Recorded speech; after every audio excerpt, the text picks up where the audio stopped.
Welcome to Triwizarding Secrets Dialogue Part 2. As usual, special thanks below for the early access. We have a dialogue for Part 2. Right, so the Part 2 dialogue, here we go. Intro. Constance. Harry, you're back. How was your trip? Did you manage to uncover any new information about the unforgivable abroad? Harry. No, unfortunately that tip about suspected cabal activity in Warsaw turned out to be a dead end. What about you?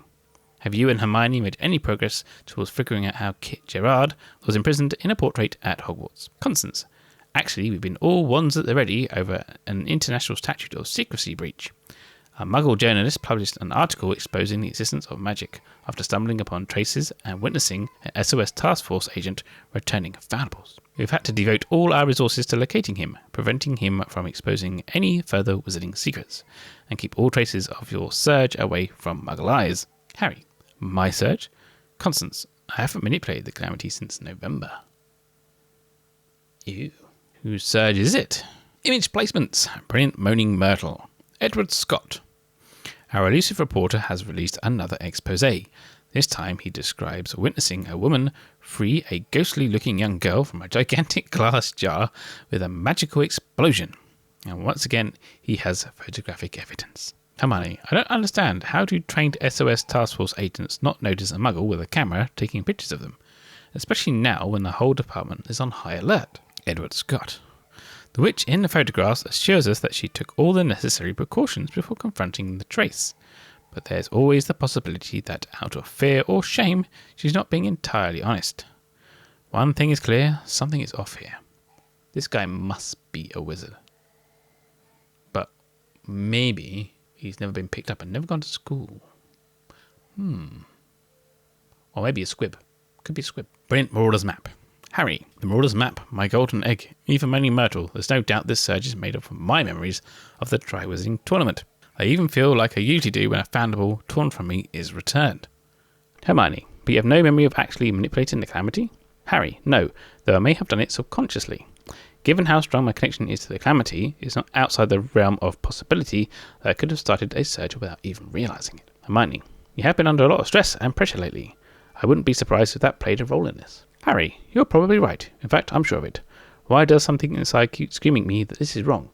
Has everyone forgotten the fact that the people can get their memories from other people that was in the previous event? It was a whole thing about the unforgivable being able to take memories from Harry without him realising it, but apparently they forgot about that now. Mermaid Stained Glass. Constance, when I made Hufflepuff House Prefect, I was thrilled that I'd be able to use the Prefect's bathroom.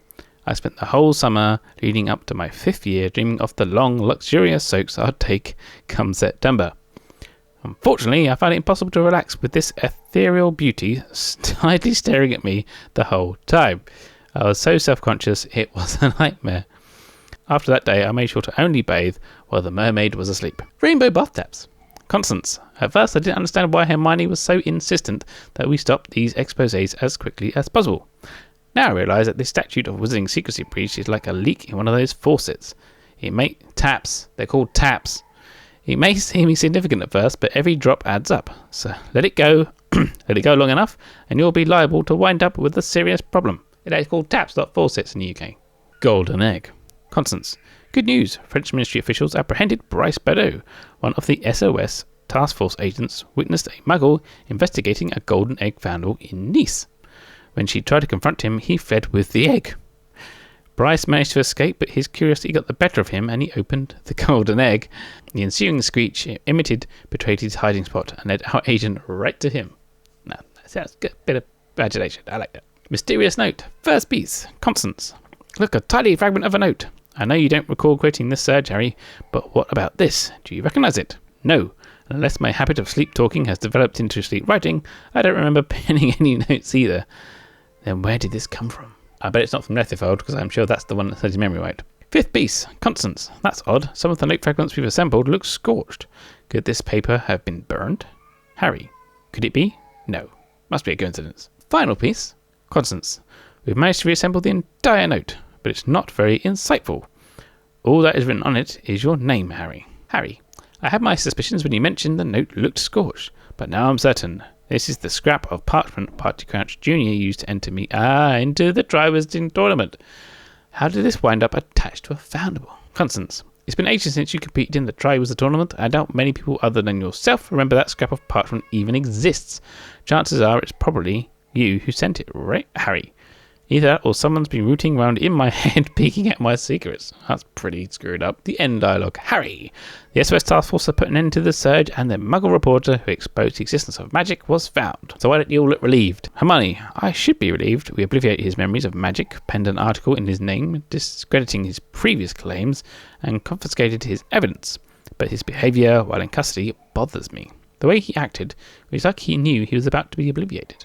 The Aurors tried to question him, but all he said was, he warned me that you tried to stop me. Harry, you suspect someone within the wizarding community may have tipped him off? Hermione, yes, but who would willingly violate the international statute of wizarding secrecy, and perhaps more importantly, why? So that is the part 2 dialogue. I feel it doesn't have a conclusion.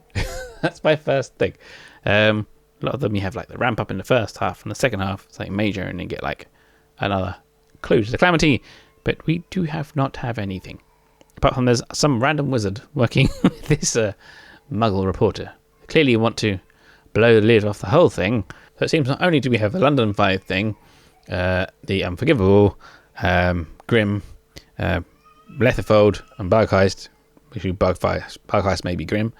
We also have someone else, or one of these persons, trying to blow the statute of secrecy to pieces.